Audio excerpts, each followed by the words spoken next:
Hello, my friend. The world of magic, filled with legends and ancient tales, is opening its gates once again.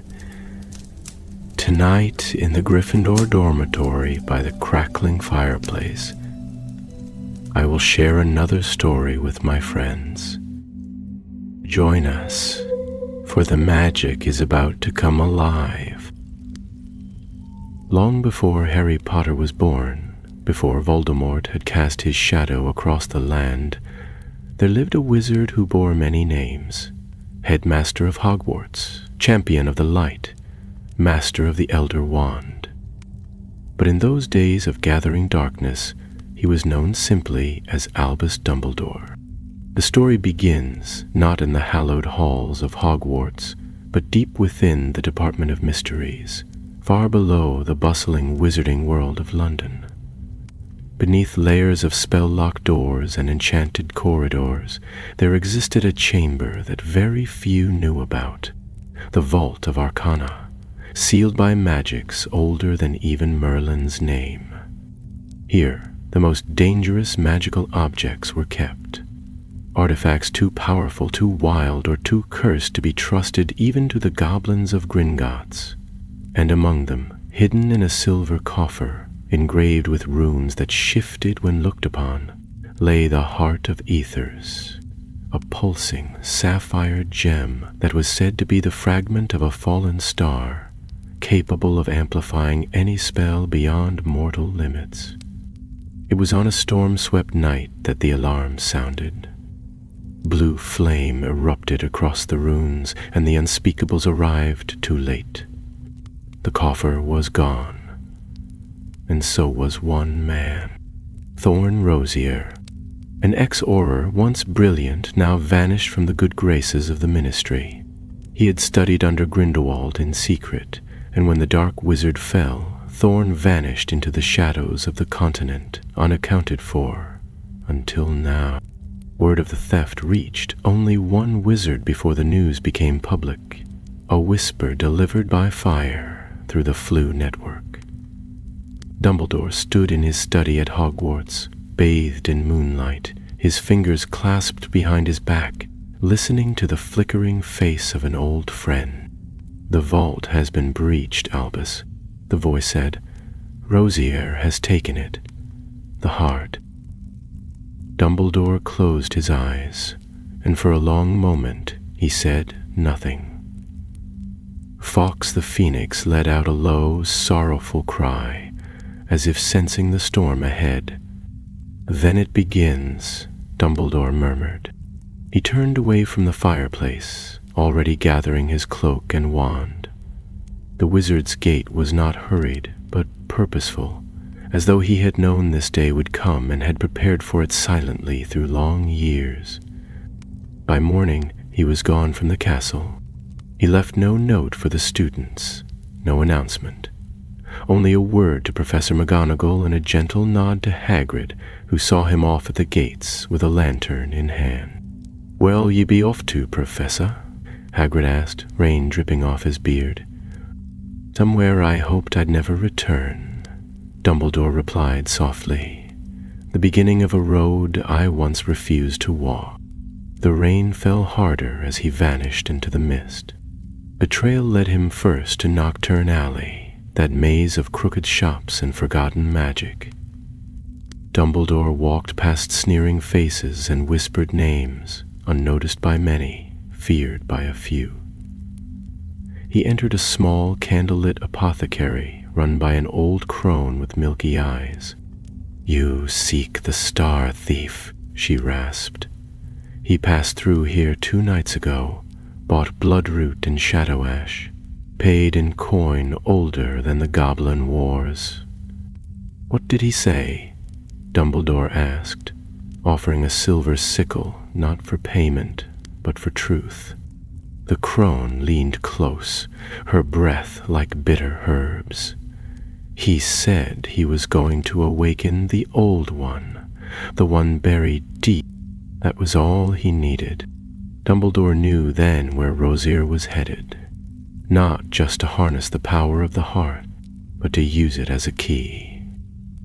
a key to the Black Vault, a place spoken of only in the deepest ministry circles, even among unspeakables.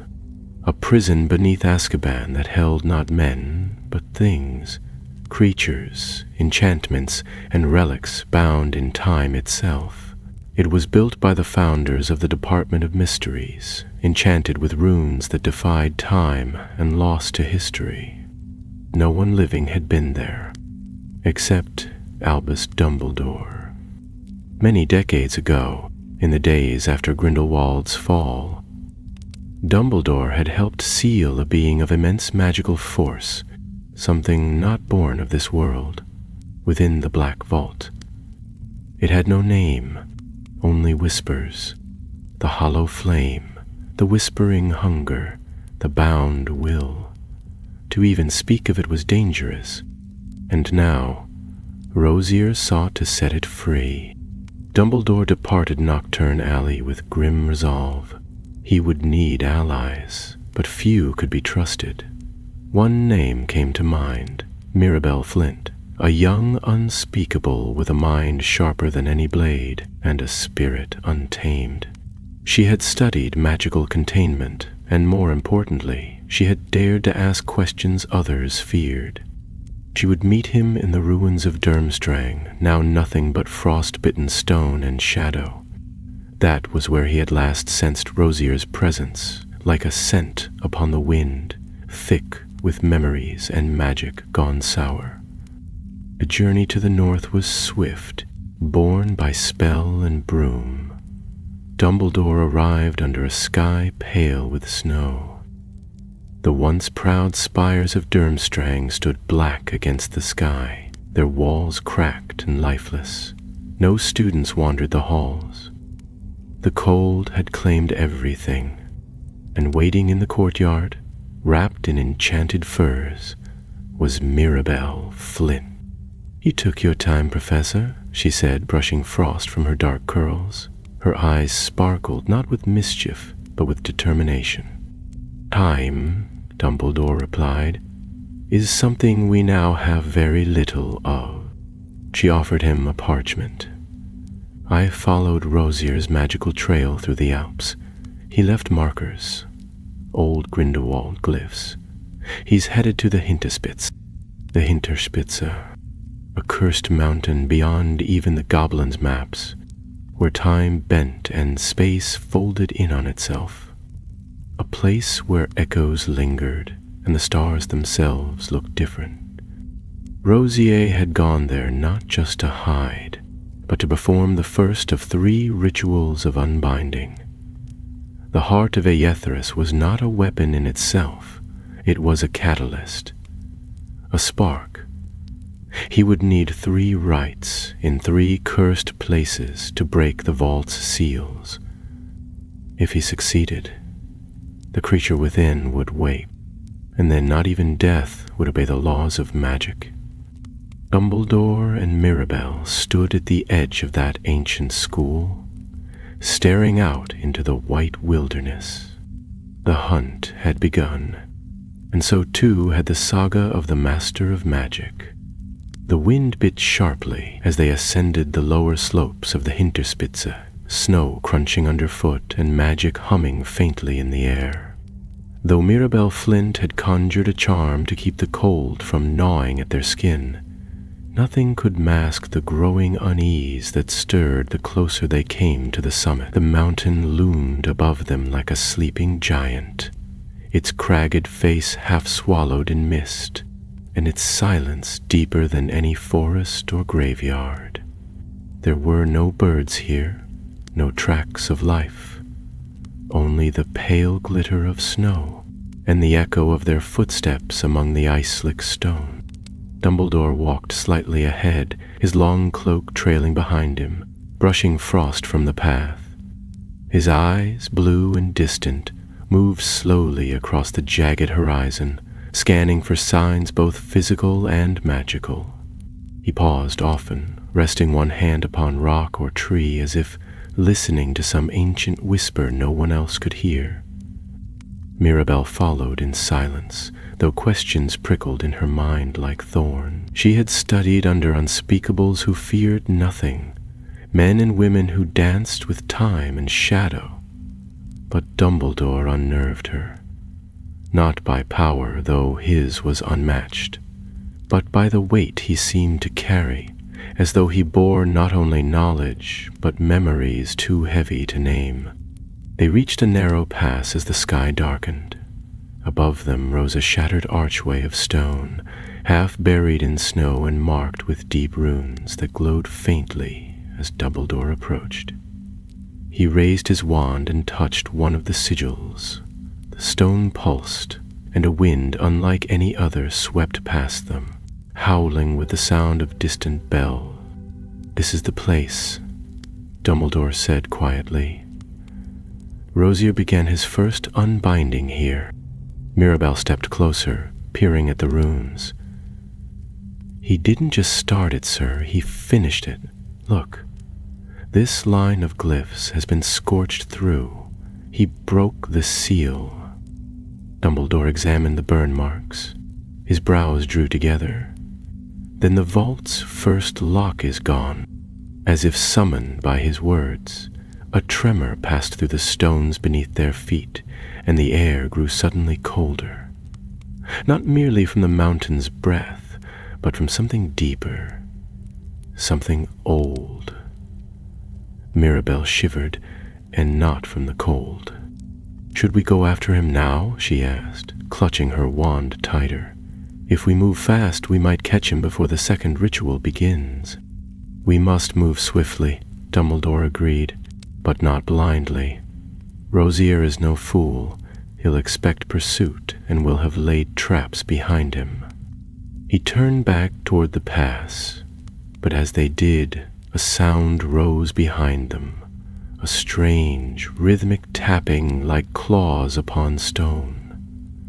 Mirabel spun around, her wand raised. Out of the snow-laden air a figure emerged. At first it seemed no more than a shadow, but as it drew closer, its form sharpened into something twisted and hunched, wrapped in rags and frost-bitten flesh. Its eyes gleamed violet in the dark, and from its back rose a cluster of black, insect-like limbs. "A void shade," Dumbledore murmured, stepping protectively in front of Mirabel. "Summoned here by the unbinding. Rosier left it behind to guard the trail." The creature hissed, limbs twitching with hunger, then sprang forward with a shriek that pierced the air. Dumbledore's wand flashed. A jet of silver light burst forth, striking the shade in mid-leap.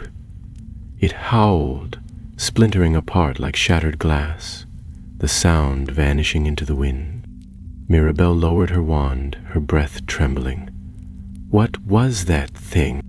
"Something that should not exist outside the vault," Dumbledore said, his voice grim. "Rosier is already meddling with what lies within. The unbinding must be progressing faster than I feared." They wasted no more time. With the mountain behind them and shadows now creeping at their heels, they descended through secret paths known only to Dumbledore, paths that led not to the Ministry, but to a place long thought abandoned. Deep in the highlands of Scotland, beneath the waters of a forgotten loch, stood an ancient fortress called Caer Drathen. Once a stronghold of magical scholars, it had been sealed after the Great Goblin Rebellion, its halls left to rot beneath moss and water. But Dumbledore knew its secret. Beneath Caer Drathen lay a mirror crypt, one of only 3 in the known world, built to scry into forbidden timelines and hidden future. If Rosier sought the second ritual site, the crypt might show them where. They arrived at the loch just past midnight. Moonlight danced on the water's surface, and as Dumbledore raised his wand, a silver bridge unfolded across the waves, leading to a half-sunken doorway wreathed in stone serpents. Mirabel hesitated. "This place feels wrong." "All true places of magic do," Dumbledore replied softly. They are never wholly of this world. Inside, the fortress was cold and dry, the air still as a tomb. The walls bore carvings of runes and constellations, and every footstep echoed down corridors long forgotten. At the heart of the fortress lay the Mirror Crypt, a domed chamber lined with silver glass that shimmered with reflections that were not quite real. Dumbledore stepped to the center and whispered a spell in a language older than Latin. The glass darkened, then flared with light. Images spilled across its surface, cities drowning in shadow, forests burning with green flame, a figure in black robes holding aloft the heart of Atheris. Then a location. The Isle of Murith in the western reaches. Once a sanctuary of druids, now lost to all maps. He's going there, Mirabel said, eyes wide. That's the second ritual site. Dumbledore nodded, his face grave. Yes, the second seal will fall there if we do not stop him. Mirabel turned to him. Can we? He has the heart and he's always one step ahead. Dumbledore placed a hand on her shoulder. Even the cleverest hunter can be led astray by his own pride. Rosier thinks I am bound by rules, by ministry, by mercy. He forgets that I have faced worse than him, and I do not intend to lose this time. The silver glass shimmered once more, showing a ship sailing through black waters beneath a storm-lit sky. It was time to cross the sea. Rosier was nearing the second seal, and the vault's doom crept ever closer. The ship that carried them westward across the storm-churned sea was a vessel of old magic, chartered under ministry seal but seldom used in modern days. Its name was the Selkie's Wake, and its captain, a gaunt wizard with kelpie tattoos crawling across his neck, spoke little as the winds bore them into uncharted waters. The Isle of Murith had not appeared on any map in more than a century, and the last wizard known to have sought it vanished without a trace. Still, the crew obeyed Dumbledore without hesitation. News of the stolen heart had begun to spread in hushed circles, and the name Rosier once more walked among fears that had never truly died. Below decks, Mirabel Flint pored over ancient tomes and weathered scrolls salvaged from the Caer Drathan archives.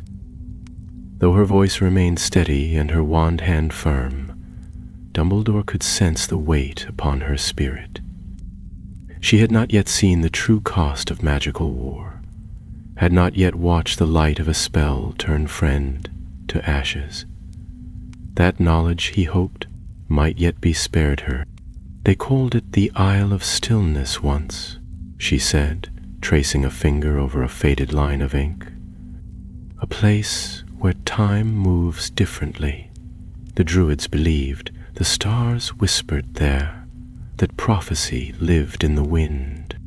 Many truths are born in places time forgets, Dumbledore replied, glancing through the small porthole at the angry sky.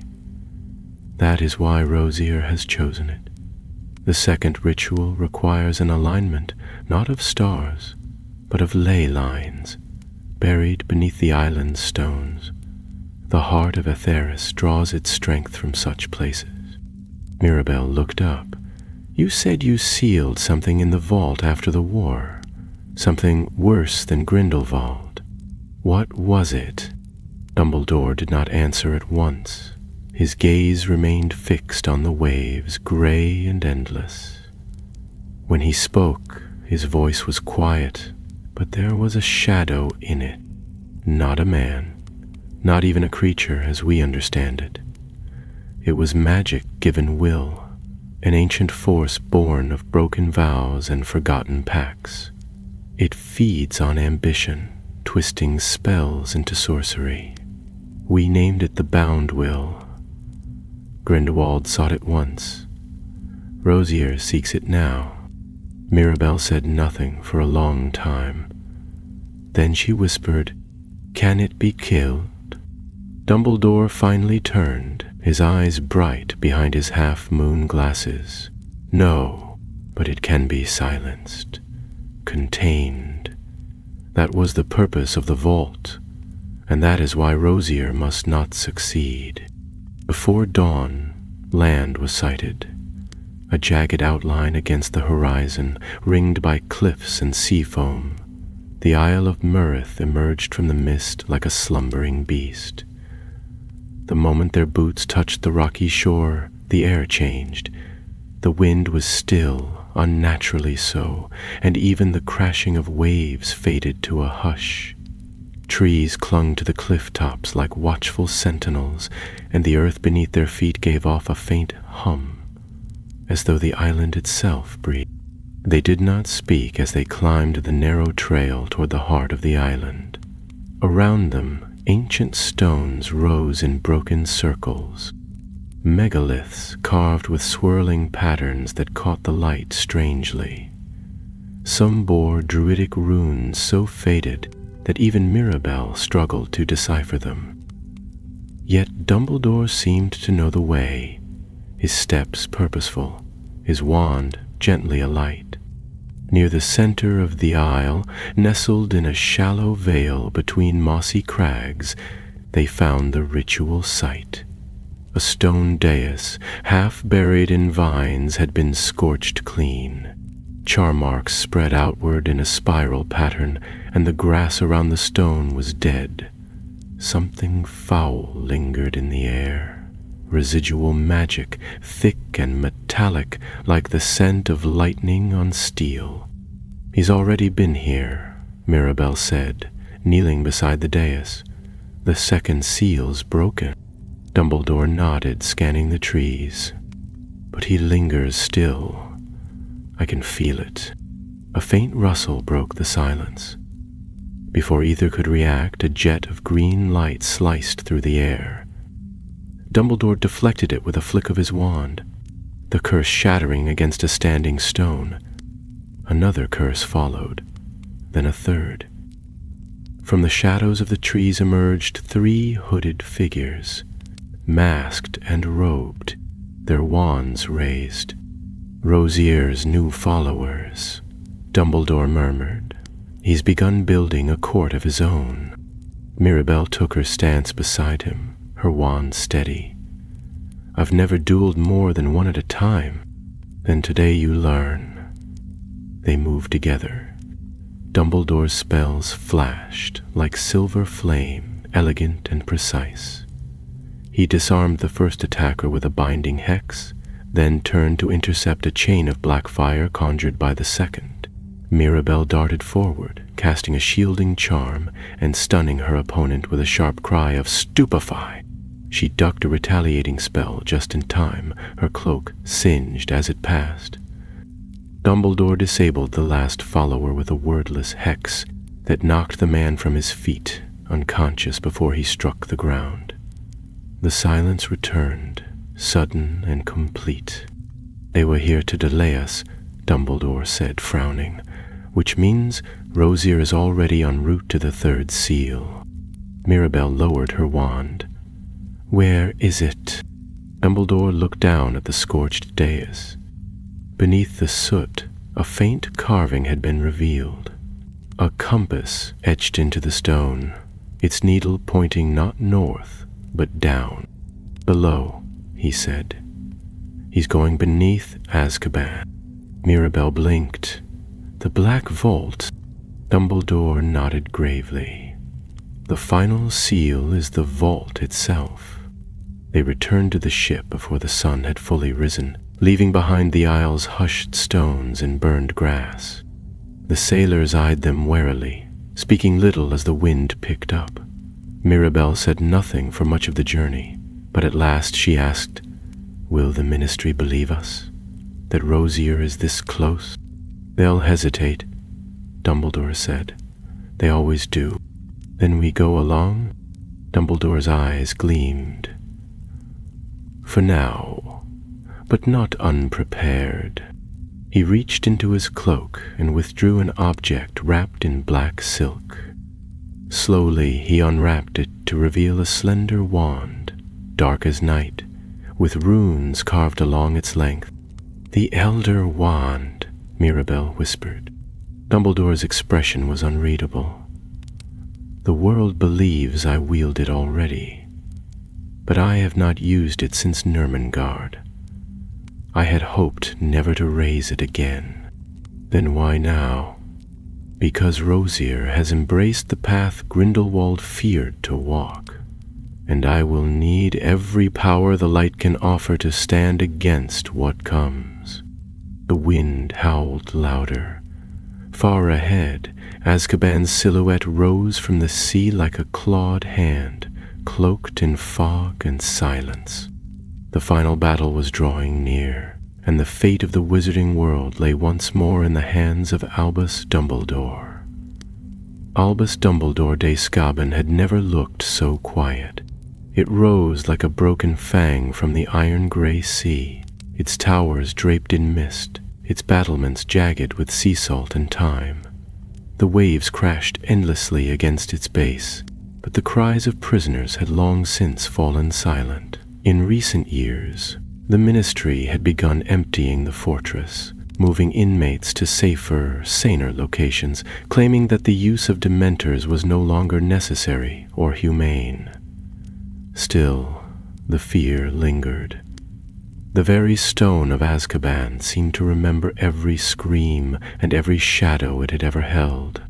Dumbledore stood at the bow of the Selkie's wake, his cloak billowing in the cold wind, his eyes fixed on the island.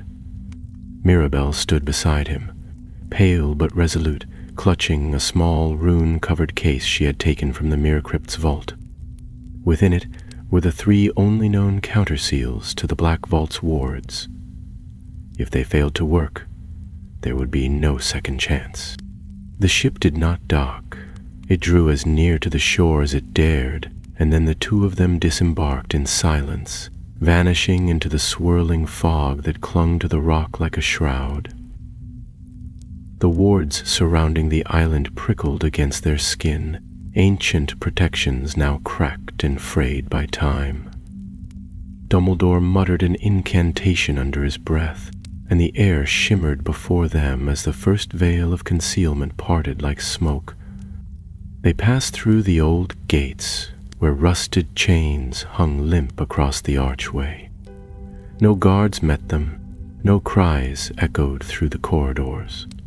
Only the sea wind howled faintly through the empty halls, and the remnants of long-forgotten lives pressed in from the walls. Names scratched into stone, claw marks on doors, and spells that had once flickered in desperate defense now faded into silence. "Are the Dementors gone?" Mirabelle whispered, her voice hushed more by instinct than fear. "Then, they were called away by the Ministry nearly 2 years ago," Dumbledore said. "But such creatures never truly leave. Their presence lingers where they fed too long." They walked through the ruined cell blocks, Dumbledore guiding them with a wand that now glowed faintly at its tip, the Elder Wand casting a light as cold and white as frost. At the end of a corridor sealed with an iron gate marked by no sign, he paused. "This is it," he said, "the threshold to the vault." Mirabelle approached the gate. The runes carved into the iron bars had faded, but some still sparked at her touch. She opened the rune case and withdrew the first counterseal, a slender obsidian rod etched with spiral glyphs. She pressed it to the gate, and a dull chime echoed through the stones. The gate shuddered and began to open inward, revealing a spiral stair descending into blackness. As they stepped into the stairwell, the warmth of the surface faded. The air grew colder than any winter's breath and darker than night. Neither torch nor charm could illuminate more than a few feet ahead. The descent was steep, the stairs slick with condensation, and at times the steps vanished entirely, replaced by smooth ramps of seamless stone. After what felt like an hour of downward movement, the stairs ended at a great antechamber. a circular hall carved into the rock of the island's foundation. Its ceiling was high, lost in shadow, and its walls were lined with archways that led into deeper blackness. In the center stood a great door, twice as tall as a man, forged of interwoven metal and stone.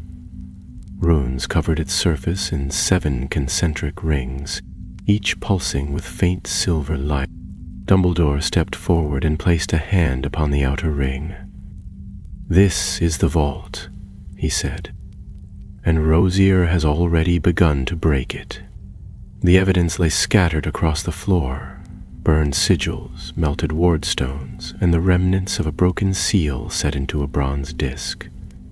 Mirabel moved swiftly, placing the second counter seal on the door's frame.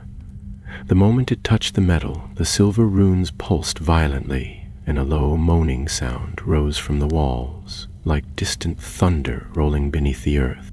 Suddenly the chamber shivered. A crack appeared in the center of the door, narrow but deep, and through it leaked a faint violet light. "Is inside," Dumbledore said. "The final ritual is already underway." Before Mirabel could speak, a sound broke through the vault, voices, many of them, whispering words no human tongue had spoken in millennia. The air trembled with unseen power, and the very stones of the chamber seemed to recoil from it. Dumbledore raised the Elder Wand, and the crack in the door widened just enough for them to pass through. They stepped into the vault. What lay within was not a room, but a vast hollow deep within the island, shaped like the inside of a blackened sphere. Floating in the center, suspended by no force visible, was the heart of Etheris, now blazing with a terrible light. Its glow danced across the stone, casting wild, shifting shadows. Beneath it stood Thorn Rosier. He had changed. Gone was the lean, dark-haired man Dumbledore had once known. Rosier's eyes now gleamed with unnatural light, and his robes shimmered with living glyphs that crawled like ink across his chest. The magic in the chamber bent toward him, swirled around him, as if drawn to his will. "You came, old man," Rosier said, his voice calm, almost amused. "You always do." Dumbledore did not raise his wand. "This must end, Thorn. You do not understand what you are unleashing." Rosier laughed, the sound echoing oddly in the vault.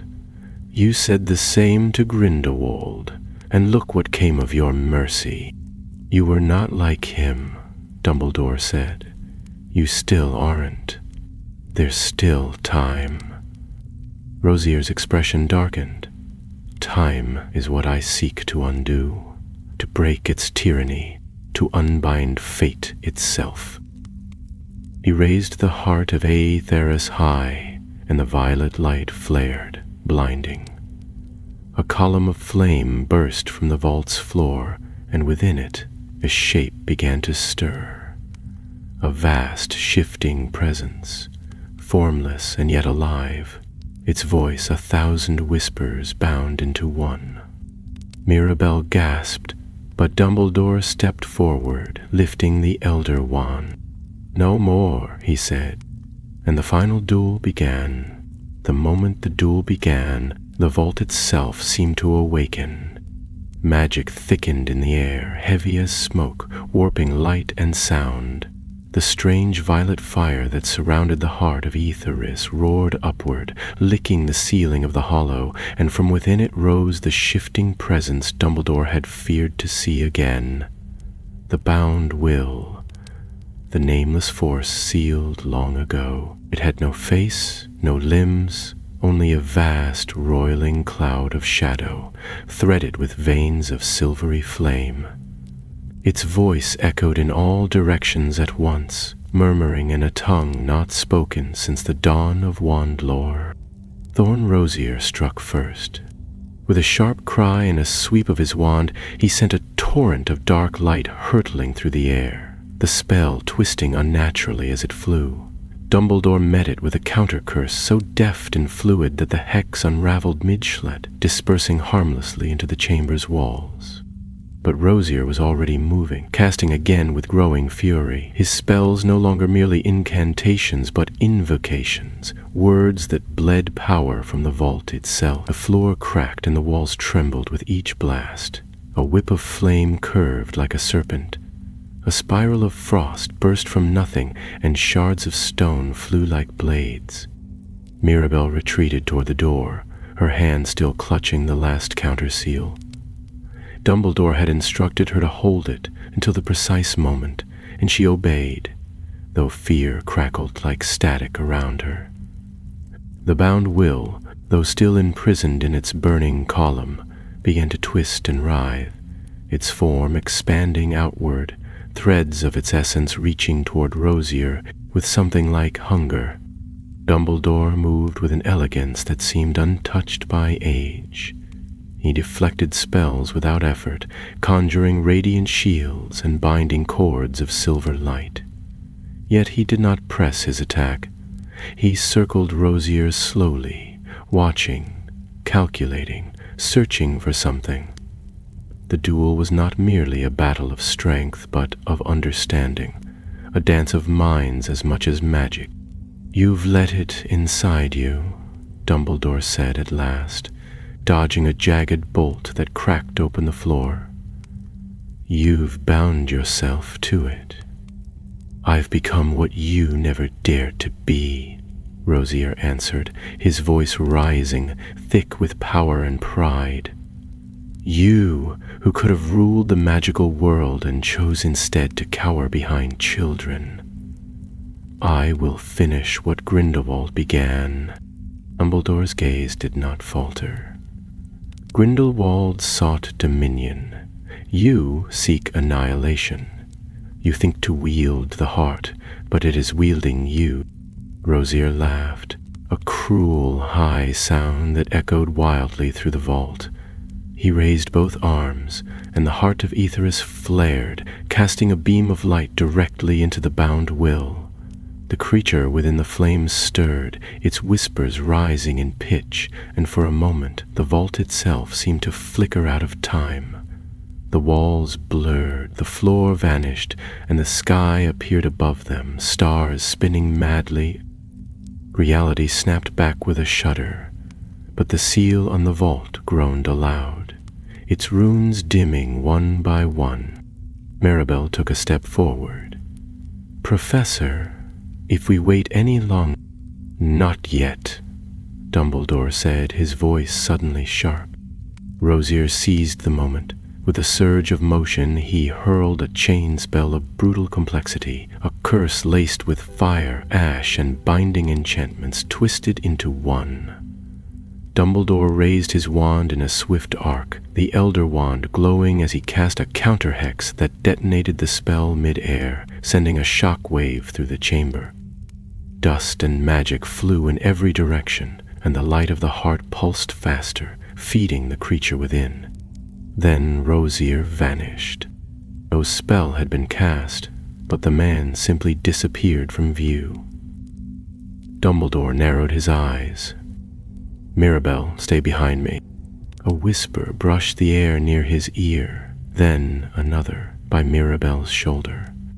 Rosier had not vanished. He had moved beyond sight, into the folds of space itself, a technique known to only the most learned, umbrapathia, the path of shadows, taught by Grindelwald himself and forbidden by every magical law. Dumbledore lifted his wand and murmured a word older than the forest of Hogwarts. The wand flared, and a ripple of golden light passed through the vault. Rosier reappeared, flung backward by the spell, crashing against a stone pillar with a grunt. He staggered to his feet, his face twisted with rage, and for the first time, uncertainty flickered in his eyes. "You never learned to listen, Thorn," Dumbledore said softly, "and that is why you will lose." He raised his wand once more and struck. This time he did not defend. His spell flew like a lance of blue-white fire, not to harm but to bind. It wrapped Rosier in chains of light, lifted him from the ground, and hurled him backward across the chamber. The heart of Aethers shrieked as the connection was severed, and the bound will roared in fury, its shape twisting into violent spirals. The light from the heart began to fracture, lashing out wildly in all directions, striking the walls, the floor, and the sky above the vault. "Now!" Dumbledore shouted. "The final seal." Mirabel stepped forward, heart hammering, and slammed the last counterseal into the central pedestal beneath the heart. A blinding shockwave erupted and the vault screamed. The runes ignited once more, and from the walls poured chains of pure energy. Magic old as the Founders, wrapping around the heart and the entity bound to it. Rosier let out a terrible cry. He tried to break free, casting wild spells that fizzled in midair. The chains gripped him, too, pulled him toward the center, where the heart hovered, still pulsing with fragmented light. "Don't let it take him," Mirabel cried, stepping toward Dumbledore. But Dumbledore raised a hand. "It is not taking him. He offered himself long ago." The chains tightened, and with a final burst of violet flame, both Rosier and the heart vanished, drawn into the deepest chamber of the vault, which sealed behind them with a thunderous boom. The bound will, cut off from its anchor, shrieked once more, then collapsed inward, vanishing into nothingness like smoke at dawn. Silence returned. The vault was whole again. The seals glowed steadily, and the air no longer trembled with ancient fear. Mirabel stood frozen, staring at the place where Rosier had vanished. Her hand still clutched the rune case, now empty. Dumbledore lowered his wand. His shoulders sagged slightly, and for a brief moment he looked very old. "It is done," he said. Mirabel turned to him, her voice quiet. "Will he live?" "If he does," Dumbledore said, "it will not be as the man we knew." The vault is not kind to those who bargain with what lies within. They turned from the chamber, ascending the long stair with only their footsteps for company. The air grew warmer with each step, and by the time they emerged into the light of dawn, the sea around Azkaban was calm. The storm had passed. The return to the mainland was quiet. The Selkie's wake cut through calm waters under a low, overcast sky, and neither Dumbledore nor Mirabel spoke much during the voyage. The wind, which had howled so fiercely just days before, had settled into a steady whisper, as though the sea itself had gone back to sleep. The burden of what had passed in the vault hung over them like a shadow, one not easily cast away by wind or time. Though the seals had held and the heart of Aetherius was locked once more within the island's depths, the price of that victory lingered. Mirabel sat near the stern, her hands folded over the rune case, now closed and quiet. Her gaze remained fixed on the horizon, where distant gulls wheeled above rocky cliffs. She had not asked again about Rosier, and Dumbledore had not volunteered anything more. It was not a silence of ignorance, but one of understanding. There were truths not meant to be spoken until the heart was ready to hear them. Dumbledore, for his part, stood near the prow, the elder wand concealed once more within the folds of his cloak. He watched the waves, eyes distant, his mind turned inward. The power they had sealed away would not stir again for many years, perhaps not for centuries, but its memory would remain. He had hoped once that his time as a duelist of dark magic had ended with Grindelwald's fall. Yet darkness had many faces, and ambition, clever, wounded ambition, was one of its old. The ship reached the Ministry's hidden harbor beneath Whitehall late in the day. Sunlight filtered through the arches of the enchanted ceiling, casting shifting golden patterns across the stone docks. Aurors met them, sent not by any official decree, but by Minerva McGonagall, who had guessed the nature of Dumbledore's mission even without being told. They asked no questions, and Dumbledore offered no report. There would be time enough for explanations, for testimony and quiet meetings with the Wizengamot. But not yet. Instead, Dumbledore and Mirabel climbed the steps into the atrium, now mostly empty, the grand fountain gurgling softly in the center. The busts of great witches and wizards stared down at them from niches in the high walls, their eyes blind but ever watchful. As they passed the golden gates to the lifts, Mirabel slowed her steps. "Will it stay sealed, truly?" she asked at last. "Yes," Dumbledore said, not turning to look at her. "As long as those who guard it remain vigilant, and as long as its name is not spoken freely. The vault is secure, but not invulnerable. Nothing built by wizards ever is." The lift doors closed behind them, and the brass cage rattled upward, rising through the ministry like a breath drawn in. Mirabel leaned against the railing, her expression tired but thoughtful. "I used to think magic had limits," she murmured, "that it was governed by laws, shaped by wands, mastered by knowledge. But that thing in the vault, it wasn't a spell. It wasn't even a creature. It was hunger, a will that didn't care what it destroyed." Dumbledore nodded slowly. "There are forces in the world older than our understanding of them. Magic has always existed, long before wands, before incantations. Some forms take shape, others wait to be given one." She hesitated. "Do you think Rosier meant to become like that? To turn into something beyond himself?" "I think Rosier was a man who believed he had been overlooked too long," Dumbledore said. "And in his search for greatness, he mistook power for purpose. That mistake has been made before. It will be made again." The lift stopped with a soft chime. They stepped into the hall that led to the Department of Mysteries, its walls lined with ever-shifting murals. Stars swirling in unknown constellations, shadows creeping through forests of memory, doors vanishing as soon as one turned to face them. The unspeakables were waiting, standing in a silent circle, cloaked in black, their faces hidden behind plain masks. At their center stood the head of their order, a stooped wizard with a silver braid and an orb of floating ink drifting behind his shoulder. Mirabel stepped forward and held out the rune case. The seals were placed. The heart is contained.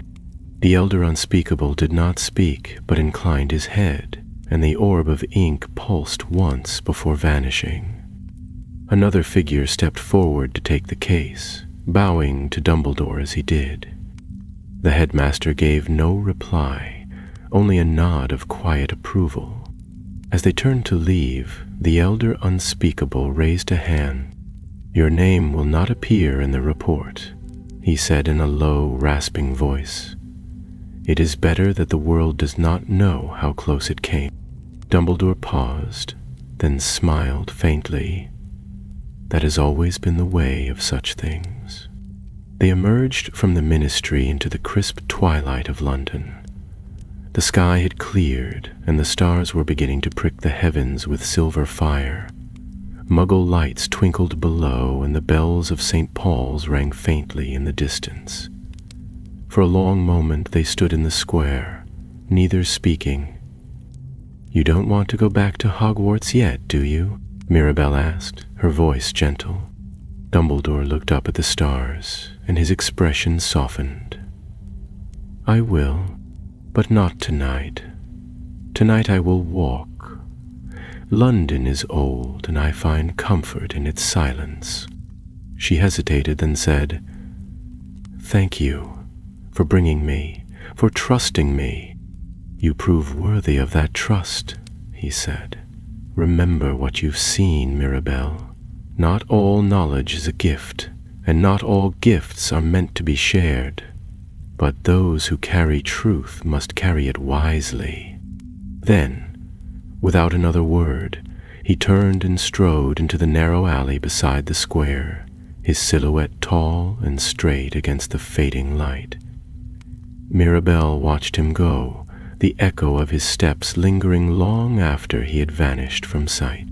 Later that night, in the headmaster's office at Hogwarts, Fawkes the Phoenix stirred upon his perch, sensing the return of the one he had waited for. The hearth was lit, the portraits of old headmasters snoring softly in their frames. The room, though empty, seemed to breathe again. And far below, in the deepest depths of the sea-bound prison, the heart of Aetheris pulsed once in the dark, then fell silent. The saga was not forgotten, but for now it was at rest. The days that followed passed quietly, as if the world had exhaled a long-held breath and settled once more into rhythm. At Hogwarts, the castle stood peaceful beneath the fading colors of autumn, its turrets crowned in mist, and its great halls filled once again with the chatter and laughter of students. The war that might have come had not arrived, and though none but a few knew how near the edge they had stood, a kind of calm hung in the air, as though the very stones of the castle sensed that something dangerous had passed them by. In his office, Dumbledore sat at his desk beneath the watchful gaze of the headmasters of old. The sky beyond the windows was streaked with amber and violet, and the fire crackled softly on the hearth. Fawkes, having recently shed his feathers in a fiery rebirth, perched on a golden stand beside the desk, his new plumage still faintly glowing with warmth. The Phoenix blinked once, then closed his eyes, content in the silence. A stack of unopened letters lay beside Dumbledore's ink bottle, many of them bearing the purple seal of the Ministry. Summons, no doubt, inquiries, demands for full records and accounts. He ignored them for the time being. The truth, he knew, would make its way to them when it needed to, and not a moment sooner. His mind, however, was not on parchment or politics, but on Rosier. Not the man who had stood within the vault, wreathed in stolen power and madness, but the boy he had once taught. A clever, ambitious student with a sharp wit and a gift for charms, always asking questions that hovered near the edges of danger. There had been something in Rosier that reminded him of another, too bright, too driven, and far too willing to reach into the dark in search of understanding. Footsteps echoed faintly in the corridor, followed by a knock. With a word, the door creaked open, and Minerva McGonagall entered, her tartan shawl draped neatly across her shoulders, and her expression as severe as ever, though softened by concern. "You missed supper," she said, setting a steaming teacup on his desk with a flick of her wand. Again. "I suspected you would send reinforcements," he said with a small smile, lifting the cup with both hands. "You need rest, Albus," she said. "Not just sleep, but stillness. Reflection. That journey of yours, I've heard only fragments, but they're troubling enough." He nodded slowly. "I rest in my own way, Minerva. Besides, there is still much to consider." "Such as whether the vault will hold?" she asked. "No," he replied. "That question has already been answered for now. What concerns me is whether it must be opened again, and by whom." She stiffened slightly. "Surely no one would be so foolish." "No one," he said, "except the next one who believes the world has failed them. Magic listens, Minerva. It responds to will, to pain, to purpose. The heart of Aetheris is silent now, but it is not without memory." She sighed, rubbing her forehead with one hand. "We cannot control the thoughts of every witch and wizard, nor should we. Dumbledore said. But we must teach them to think more deeply, to look not only at what they can do, but what they should do. A silence followed, the kind that came easily between old friends. The firelight flickered, casting long shadows across the stone walls. After a moment, she said quietly, "There's been talk at the ministry. They're naming Rosier a rogue sorcerer, a dark wizard. They want to erase his past, wipe clean the records of his education, as though pretending he never walked these halls will prevent another from following." Dumbledore did not answer at once. He rose from his chair and walked slowly to the tall window that overlooked the lake, its surface rippling in the wind. The mountains beyond were dusted with early snow, their peaks catching the last light of day. "No one is born dark," he said at last, "but some are shaped that way, little by little. We must not pretend Rosier was always what he became. We must remember who he was before." Minerva stepped beside him. "And what of Miss Flint?" "She has returned to the department," Dumbledore said. "They offered her advancement. She refused it. She has chosen to remain where she is most needed." She learned quickly. "Yes," he said, and a trace of pride warmed his voice. "And wisely?" As the sun dipped behind the mountains, the bells of the castle began to toll, calling students to their evening common rooms. The two professors stood side by side in silence, watching as golden lights flickered to life across the castle's windows. Later that night, while the halls slept and portraits nodded in their frames, Dumbledore moved through the castle alone. His steps were slow, thoughtful, his wand held loosely in one hand as he passed beneath archways and along corridors that seemed to whisper with memories. He paused before the entrance to the room of requirement, but did not enter. Instead, he placed his hand upon the wall and closed his eyes, as if listening to something deep within the stones. He descended then to the lowest levels of the school, through hidden staircases and secret doors long unused.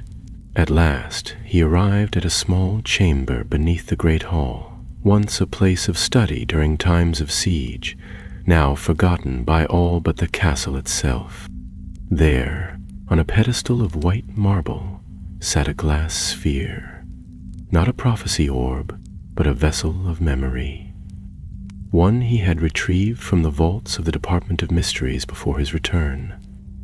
Within the glass swirled not mist, but fire, violet and blue, flickering with occasional flashes of silver, the heart's echo, preserved in a single drop of light. Not dangerous in itself, but a reminder. Dumbledore gazed at it in silence for a long time. When at last he turned to leave, he sealed the room behind him with a spell that would answer only to one wand. Outside, snow had begun to fall, gently blanketing the towers and turrets of Hogwarts. Fawkes sang softly in his perch, a low, lilting song that curled through the rafters like smoke. And so the year turned. The vault was sealed, the danger past, and the Master of Magic returned to his school, watching once more from afar. But in the heart of the world, where magic flows like a river beneath the earth, the echoes still stirred, quiet, sleeping, waiting.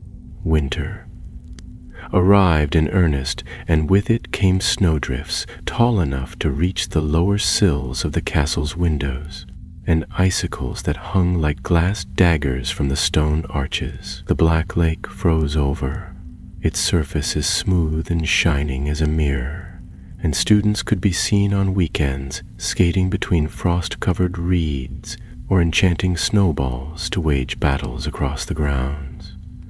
Inside the castle, the fireplaces burned steadily, filling the common rooms and corridors with a warm, golden light. Yet even amid the joy of the season, a subtle shift had taken place. A tension as faint as the crackling of ice on the land. Dumbledore watched it unfold from afar, noting the changes in the younger students who studied more quietly, asked fewer questions about the past. In his lessons, he observed how the older ones lingered longer after class, their eyes thoughtful, their questions tinged with caution. There had been no formal announcement about the vault, no record placed in any student's book or lecture, but something had passed through the air of Hogwarts nonetheless. It was as though the walls themselves had whispered that something great and dangerous had stirred, and that even now the echoes had not fully faded. One such echo arrived in the form of a letter, delivered not by school owl but by a raven with midnight feathers and a ribbon of silver tied to its leg.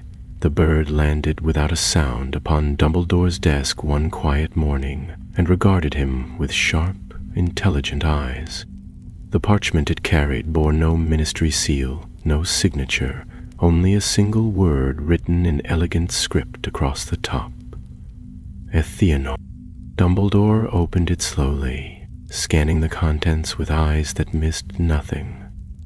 The letter was brief, its words carefully chosen, and it mentioned a gathering, an old one, called by a circle of magical historians and wardmasters who watched over relics too dangerous for public knowledge. The heart of Aetheris had stirred something ancient, not just in vaults and prisons, but in those who had sworn to protect what should never be unearthed. He read the message twice before folding it neatly and tucking it away. Then he called Fawkes with a soft whistle. The phoenix swept down from his perch, landing gracefully upon the desk. Dumbledore ran one hand gently down the creature's warm, silken feathers, his expression unreadable. "I thought they had all vanished," he murmured, "or chosen to forget. But perhaps the world is not quite done with secrets." He rose from his chair and walked to the window. Outside, the snow continued to fall, and in the distance the village of Hogsmeade stood half buried beneath white rooftops, smoke curling from crooked chimneys. He would need to leave again, and soon. Not as a warrior this time, nor as a defender of vaults, but as a witness. There were truths beyond even the knowledge of the Department of Mysteries, truths buried in wand lore, in ancient bindings, in the bloodlines of the first enchanters who had shaped the magical world from chaos. And if those truths were stirring now, they would need to be watched closely. Before departing, Dumbledore paid a visit to the library, where Madame Pince eyed him with the suspicion she reserved for anyone who dared handle rare tomes without gloves. He passed her without pause and climbed the spiral staircase to the restricted section, muttering a charm that unlocked the wrought iron gate without so much as a squeak. There, in a far corner beneath a dust-charmed lantern, he found the book he sought, Chronomantia, Threads of the First Circle. It was an old volume, its spine cracked and pages thin as parchment leaf, filled with theories long since dismissed as dangerous or obsolete. Yet among its final chapters lay a passage he remembered well, though he had not looked upon it since he was a student himself. It spoke of Athenor not as a place, but as a circle of magic beyond traditional spellcraft, a convergence of thought and will, preserved only by a hidden order of wizarding scholars. It was said that the Athenor guarded the first seals ever placed upon magical artifacts. Before Gringotts, before the Ministry, before Hogwarts itself. And it was whispered, too, that they possessed a way of seeing further into the weave of magic than even the unspeakables dared to tread. Dumbledore closed the book and traced a finger along the margin of the page, where a name had once been written in faded ink. Paranel Flamel. He felt a twinge of memory at the sight of it, recalling the days of his youth, the long debates with Nicholas and his wife, and the old worn theories they had argued over in sunlit chambers in Paris. He had always admired her quiet brilliance, though she had walked further into mystery than he had ever dared. Later that evening, after the sun had fallen and the castle had quieted, Dumbledore passed through the 7th-floor corridor and paused before the stone wall opposite the tapestry of Barnabas the Barmy. With 3 slow steps and a focused thought, the room of requirement revealed itself, its door emerging silently from the stones. Inside, the chamber had taken the shape of a small study, lined with bookshelves and filled with the scent of old parchment and lavender. A low fire crackled in the hearth, and in the center of the room stood a writing desk with parchment, ink, and a small wooden box. Dumbledore approached the desk, sat down, and opened the box, revealing a slender, curved dagger carved from unicorn bone. He dipped the dagger into the ink, wrote a single name on the parchment, Athenor, and whispered a charm in a tongue almost no one now remembered. The name glowed briefly, then vanished from the page. The dagger trembled once in his hand, and then lay still.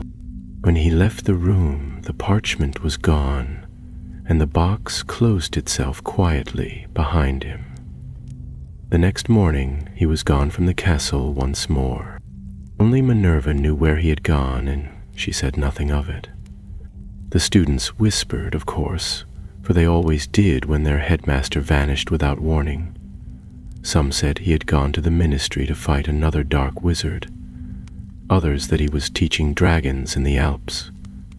But life at Hogwarts went on, and as the snow deepened, so too did the quiet between the stones. Yet far beyond the walls of the school, in places untouched by time or law, the name he had sent was being read, and doors thought forever closed were beginning to open. The journey to Athenor did not follow any path marked on a map, nor could it be reached by apparition or portkey, for the place was not bound to the world in the usual sense. It drifted, hidden within folds of magic older than memory, concealed by enchantments that bent distance and blurred direction. Only those summoned by the circle could find their way, and even they must follow the path on foot through lands where time frayed at the edges and magic whispered from tree roots and riverbeds. Dumbledore began in a forest beyond the Breton coast, where silver birches grew in unnaturally straight lines, and the moon seemed to linger longer in the sky than it ought. He followed a stream that flowed uphill and passed beneath arching branches that murmured words in no known tongue.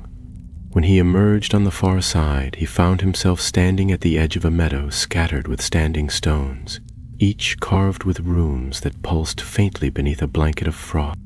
There, waiting beside the largest of the stones, stood a figure, cloaked in ash-gray robes, the hood drawn low over the face. The air around them shimmered slightly, as though reality itself were thinner near their presence.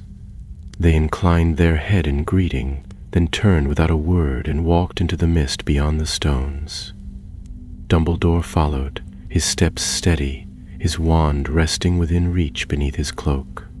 They walked for what felt like hours, through sunlit valleys where no sun shone, through ruins half swallowed by wildflowers, and over bridges that led from one cloud to another.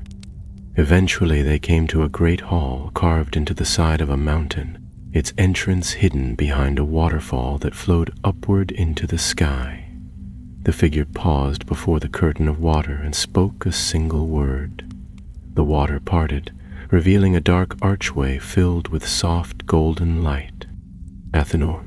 The hall was unlike anything Dumbledore had seen, though he had been to places few in the world even believed existed. Its ceiling was open to the sky, though no snow fell within, and the walls were carved from stone that shimmered with stars. Around the perimeter stood 12 seats, each formed from a different material: oak, obsidian, sea glass, dragon bone, and each occupied by a figure cloaked and hooded, their faces hidden, their wands resting upon their laps like ceremonial scepters. In the center of the circle stood a wide basin of clear water, its surface still as glass. Above it floated a sphere of pure light, shifting, silent, pulsing with quiet rhythm. "You are the first of your kind to return here in an age," said one of the cloaked figures, the voice old and dry like wind over parchment. "Why have you come?" Dumbledore stepped forward, removing his wand slowly and placing it on the rim of the basin.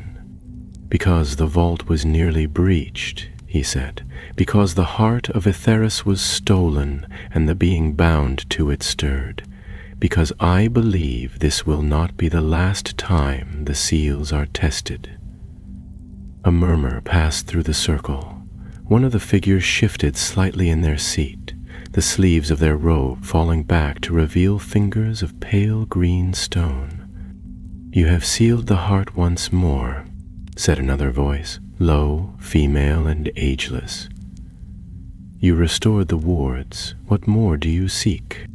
"I seek understanding," said Dumbledore, "and I seek to know whether the heart's origin lies deeper than we believed." Thorn Rosier was able to wield it. He communed with the bound will. That connection did not form by accident. There was silence for a long while. Then one of the figures, the eldest among them, whose robe shimmered with a thread of woven gold, raised a hand. "The heart is not of this world. It fell from beyond the veil, from a place where magic is unshaped and untamed. We have long believed it to be inert, unless acted upon by immense external power. But if Rosier was able to draw it into alignment with the vault, then something within him must have been attuned to it." Dumbledore's eyes narrowed slightly. "You are saying the heart responds not to knowledge, but to nature, to blood, perhaps," said the elder. "Or to intention so pure, or so corrupted that it shapes the magic around it. That is what we fear." Another figure spoke. "You fear the return of the old magic, the forces that predate wands, spells, and even words."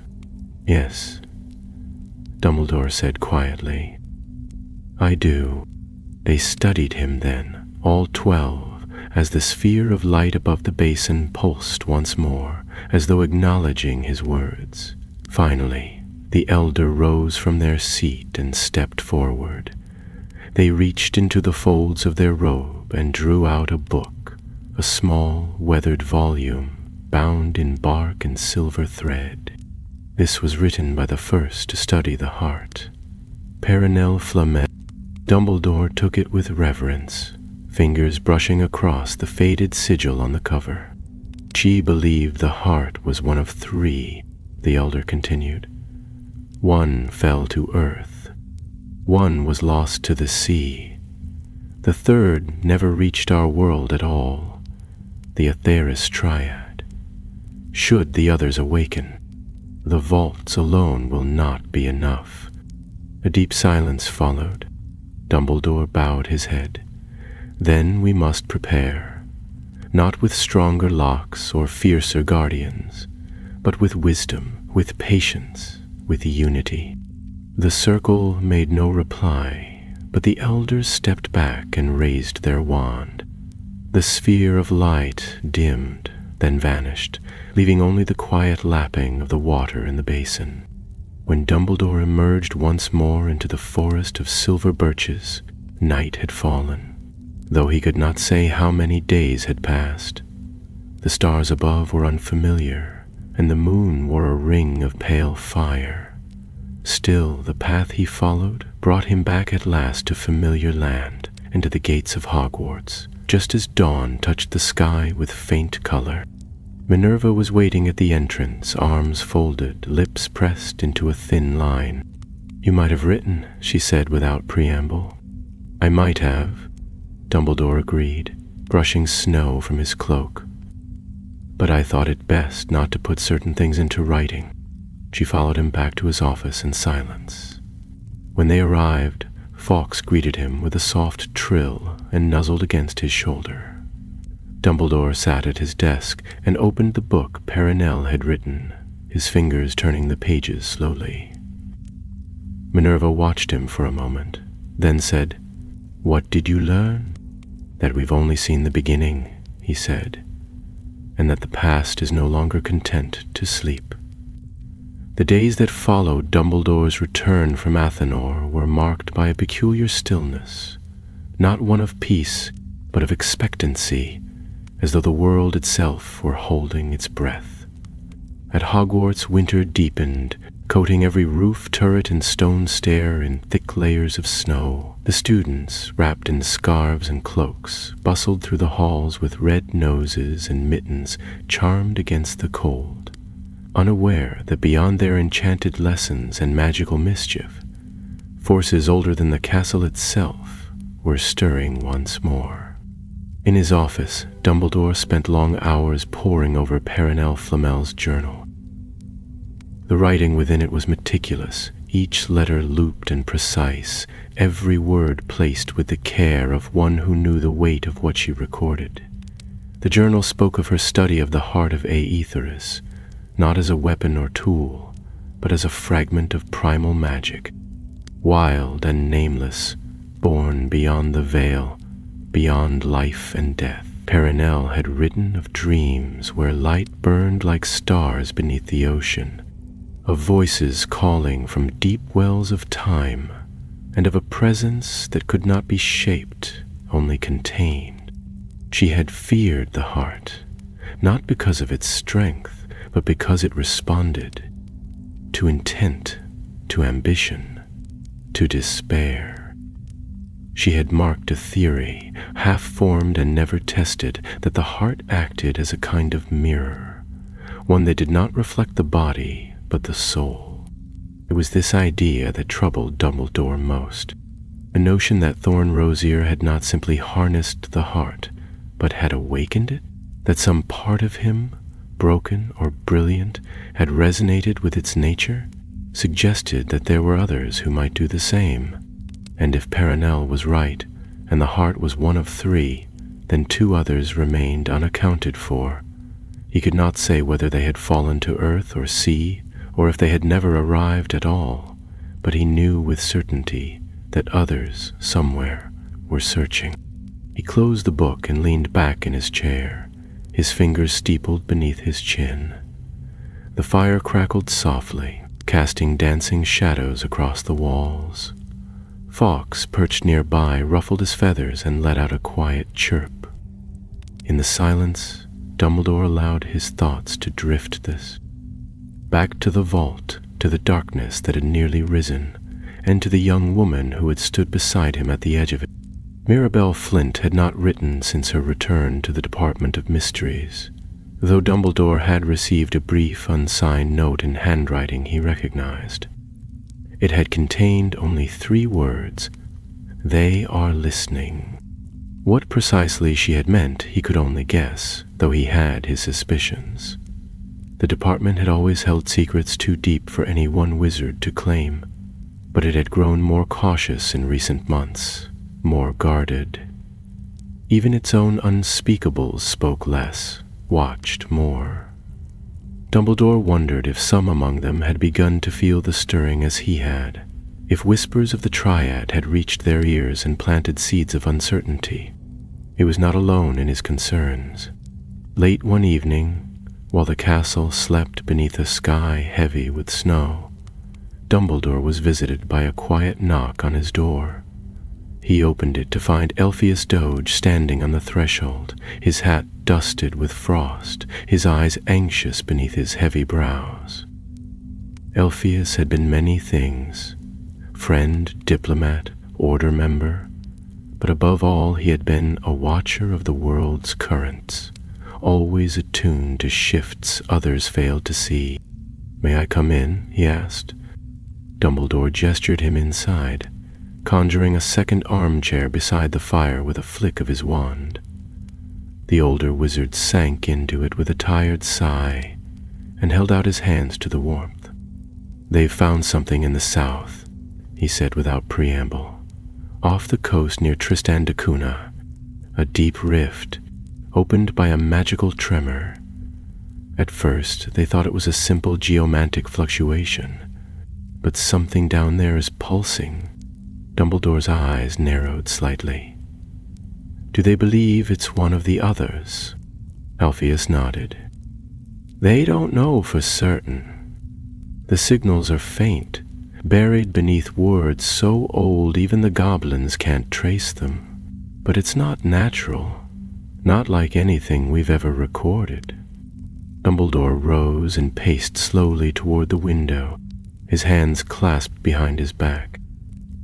Beyond the glass, the snow fell steadily, each flake catching the light like a shard of starfire.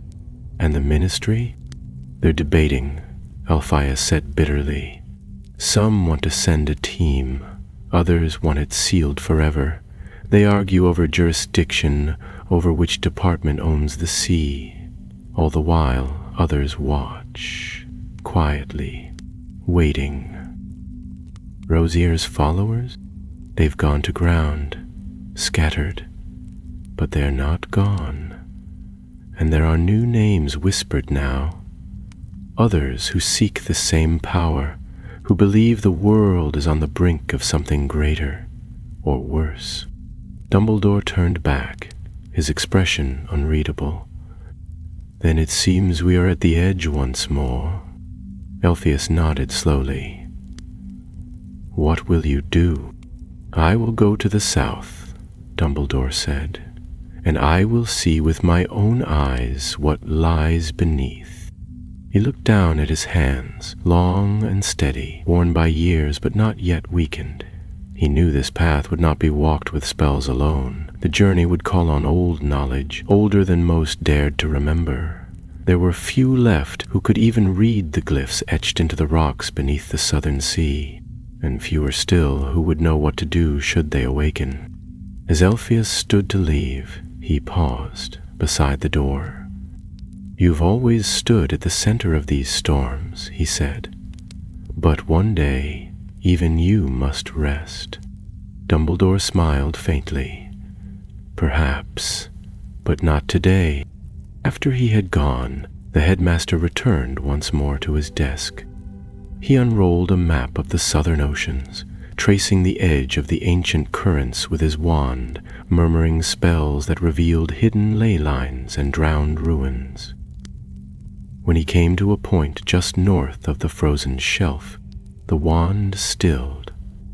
There, far below the waves, lay a shape not formed by nature. A structure, perhaps, or something that had once been alive. He closed his eyes and whispered, "Not yet." The snow fell heavier that night, blanketing the world in silence.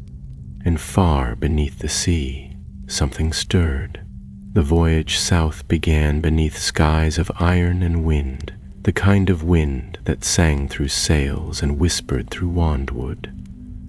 Dumbledore traveled not upon a Ministry vessel, but aboard a ship far older, her name long forgotten to all save the sea and the stars. She had been conjured into being by a ritual known to but a few, a vessel built of memory and spell work, held together by charms older than ink. Her hull was black as obsidian, her sails pale as ghosts, and she moved not with the wind, but with purpose, cutting through the waves like a thought through silence. No crew sailed her save one, a witch named Isara Greaves, whose bloodline traced back to the sea speakers of the Grey Isles. She greeted Dumbledore without ceremony, her eyes sharp and silver, her wand carved from kelpie horn. Few had ever heard of her, and fewer still could claim to have seen her twice. Yet when Dumbledore had sent word of the tremor, she had come without question, and that was enough. They sailed for 3 days and 3 nights, passing through waters where the stars wheeled strangely above and the sea glowed faintly beneath, like the breath of a sleeping leviathan. On the 4th day they crossed into the tranquil Wound, a stretch of ocean where no wind stirred and no bird flew, where compasses spun and time frayed like thread. Dumbledore stood at the prow as the vessel came to a halt without anchor, her sails folding like wings. Beneath them, the water darkened, deepening into a violet hue that shimmered unnaturally, and from below rose a sound like the tolling of a bell, heard through miles of water. Isara joined him, her voice quiet. "It lies beneath. Whatever it is, it has not been touched by the surface world in centuries, maybe longer." Dumbledore raised his wand, and a faint pulse of light rippled outward. It sank into the water without a splash, disappearing into the depths. For a moment there was nothing. Then the sea began to part, not with violence, but with reverence, as though obeying some ancient memory. A circle of water peeled away, revealing beneath the surface a staircase of stone, winding downward into the sea. Isara gave him a sideways glance. "Shall I wait?" "If I do not return by sunrise," Dumbledore said, "you must seal the path. Whatever lies below should not be disturbed by others." She inclined her head once, and with that, he descended into the dark. The staircase was dry, though mist clung to its edges like breath. Runes lined the walls in a script half eroded by time, and the further he went, the more distant the surface felt, as though he were stepping not into the sea, but into a memory locked beneath the world. At the bottom, the stair ended in a great cavern carved into the base of the ocean floor. It was vast, circular, and filled with an eerie light that came from neither torch nor enchantment. The walls shimmered with veins of pearl and obsidian, and in the center stood a pedestal of black stone, upon which rested a second gem. It was smaller than the heart of Aetheras, and yet it pulsed with the same uncanny rhythm, a heartbeat not of flesh but of magic. It glowed with a deep green hue, like sunlight through deep water, and its surface shimmered as if wrapped in mist. As Dumbledore stepped closer, he felt the chamber shift, the air bending around him, listening. This was one of the three, the second heart, not fallen, as some believed, but waiting. He did not touch it. Instead, he traced a protective sigil in the air, whispering words that caused the stone beneath his feet to resonate softly. The heart responded, its pulse quickening for a moment, before settling once more into stillness. Then the chamber changed. A sound rose, not from the gem, but from the walls, a low, thrumming hum, followed by whispers that echoed in no human tongue. The light dimmed, the shadows moved, and from the far side of the cavern, a figure stepped into view. She was tall, cloaked in robes of sea-dark silk, her hair floating around her like kelp. Her face was ageless, her eyes pale as moonlight. She held no wand, but magic moved around her like a tide, drawn to her presence as if by command. "Albus Dumbledore," she said, her voice calm, though it reverberated strangely in the chamber. "You come at last." He inclined his head. "Then you know why I am here." "I do," she said, "because the hearts have begun to stir, and the world above is not ready." He studied her carefully. "And who are you, guardian or seeker?" "Both," she replied. "My name is Calidora Marwyn. My family were stewards of the deep long before the founders walked Hogwarts. We have kept the second heart hidden, shielded from those who would misuse it. But now the shields crack, the sea trembles, and your coming tells me the time of concealment is ending." Dumbledore stepped slowly around the pedestal, his eyes never leaving hers. "Another has already tried to use the first. Thorn Rosier awakened a power that nearly unmade the vault. She nodded. I have heard the song of that awakening. The wave it sent rippled far, even to these depths. If another heart is disturbed, the vaults will not hold, and we must ensure it is never disturbed again. But Calidora's expression changed, and there was sorrow in her voice when she said, "You cannot simply hide what the world begins to seek. The hearts call to those who are empty, and the emptiness is spreading. Wizards feel it, though they do not speak of it. The old protections fade. The hunger grows." Dumbledore fell silent. He knew it to be true. The magical world was changing. Fear and desire stirred in equal measure, and already those like Rosier had stepped forward, convinced that greatness lay only one spell away. He turned to the heart, watching its gentle glow. "Will you keep it hidden?" "I will," said Calidora, "but not forever. I ask only that when the time comes you are ready, for it will not be you who comes next. It will be another, one younger, one who has not yet chosen whether to build or to break." He nodded, understanding more than he said. Before he left, he raised his wand and placed a charm upon the water above the stairway. Silent, invisible, known only to a few. It would seal the path behind him, but leave a trace, a whisper should he ever need to return. When he stepped once more upon the deck of the ship, Isara was waiting, her hand on the rail. "Well?" she asked. "It is not lost," he said, "but it is not safe." They sailed north with the tide, the wind rising at their backs, the stars above slowly returning to their proper places. And deep beneath the sea, the second heart pulsed.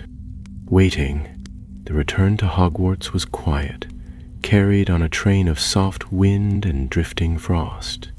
And when Dumbledore stepped once more through the castle gates, he found the great halls wrapped in the final hush of winter. The enchanted ceiling of the great hall had turned a soft silver, clouds hovering gently across the sky above. Students had begun packing trunks for the winter holidays, laughter spilling through staircases and corridors like warm light through window panes. But though the castle stirred with the joy of the season, Dumbledore's heart remained still, shaped now by knowledge he had never wished to possess. He spoke little of his journey to the sea, save to Minerva, who received his words with her usual tight-lipped calm. She listened to his account of the second heart, of Calidora Marwyn and the sea-worn vault, of the whispers in the deep that could no longer be ignored. When he had finished, she folded her hands and said, "And if there's a third?" "There must be," Dumbledore said, his voice quiet. "Perenelle believed it never reached this world, but if it remains unclaimed, unguarded, its discovery would not seal the magic of the Triad. It would unleash it." She stood, crossing the room to stare out at the snow-covered grounds. "And what happens then?" Dumbledore joined her. "Then we face a choice, not between light and dark, but between control and surrender." The words hung in the air like frost on glass. In the weeks that followed, he began placing protections around the castle that none but he could see. Layers of enchantment folded into corridors, charms woven into the very stones, not because the danger was near, but because it would one day be. He understood, now, that he was not meant to be the one to finish this story. He could only prepare the ground for the one who would. One evening, as snow fell thick across the grounds and the lake shone like a mirror, Dumbledore wandered the halls alone. He passed through the charms corridor, where light bent strangely through stained glass windows, and up the moving staircase that led to the tower, where once, long ago, he had spoken with Tom Riddle and watched the boy's eyes gleam with curiosity, sharpened into hunger. He paused then, recalling another young wizard who had asked too many questions. Thorn Rosier. What had shaped him? What might have saved him? No easy answers came, but he held to one truth. The power to shape the world lay not in artifacts but in choices. Even the most dangerous magic responded, in the end, to the heart that wielded it. On the last evening before the holidays, the great hall was filled with laughter and golden light. The 4 long tables had been pushed aside, and the enchanted suits of armor along the walls wore garlands of holly and pine. Students danced beneath floating mistletoe and charmed snowflakes, their faces bright with joy, untouched by the tremors that rippled quietly beneath the surface of their world. Dumbledore stood at the edge of the hall, watching them, the corners of his mouth turned up in a faint smile. Fawkes perched on his shoulder, feathers bright against his dark robes, and for a brief moment, all was well. But later, when the students had gone to bed, and the castle had settled once more into its nightly hush, a breeze stirred through the headmaster's office, though no window was open. The candles flickered, the portrait snored more deeply, and on his desk, a folded piece of parchment lay where none had been a moment before. He unfolded it slowly. The message within was brief, written in an elegant, unfamiliar hand. The third has been found. There was no signature, no seal. He read it again, then closed his eyes. He did not move for a long time. When he did, he reached for the Elder Wand, not to draw it, but to place it carefully upon the shelf beside Fawkes's perch. He stared at it for a moment, then turned away, his expression unreadable. In the quiet of the night, the wind howled softly through the castle's ancient stones. And far away, where no wand could reach, where no map could lead, another pulse began to stir, faint and slow like the first breath drawn after long slumber. The third had awakened, and the world would never be the same.